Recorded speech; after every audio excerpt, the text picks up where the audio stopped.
Hi, folks. This is Don Meissner with the North Country Fishing Report.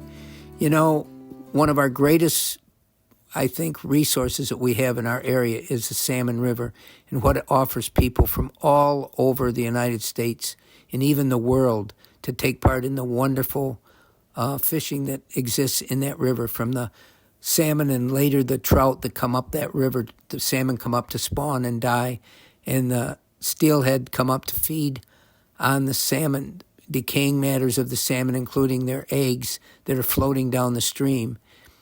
And right now, we're in a state in the Salmon River where the steelhead have spawned now. And when they spawn, they lose a quarter of their body's weight. And I was talking to my buddy Rocky, who's on the Salmon River every single day. He says the fishing right now is excellent. Those steelhead are backing off now down to their journey to go back to the lake. And they're voracious. They need to feed. They need to eat. And so they're actively eating. And he recommends any bigger, bright-colored streamer may be really effective right now. He also adds that once the water temperature right now is in the 40s. Once it gets up in the mid-50s, the smallmouth bass will start coming in from Lake Ontario.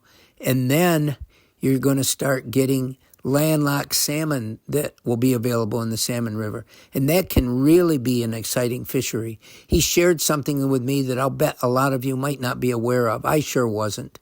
He said that once the suckers start coming into the river to spawn, because I'd asked him, I said, how about Sandy Creek? And it's very easy to determine when they come in there. Once they start coming in to spawn, that usually ends the time of steelhead and trout in the river.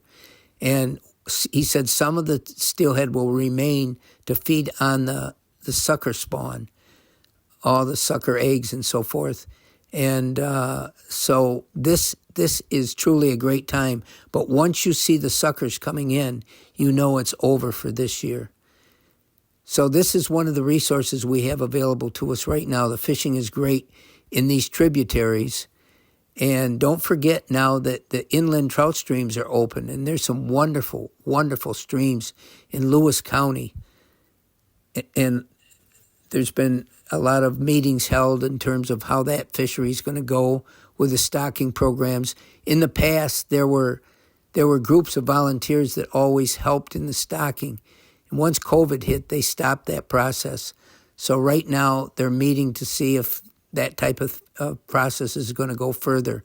But the one thing I can tell you, there's no prettier area than that area in Lewis County. If you take the road from Adams to Rome, you'll go by plenty of really nice streams that offer you some great stream trout fishing. Until next time, folks, this is Don Meissner with the North Country Fishing Report.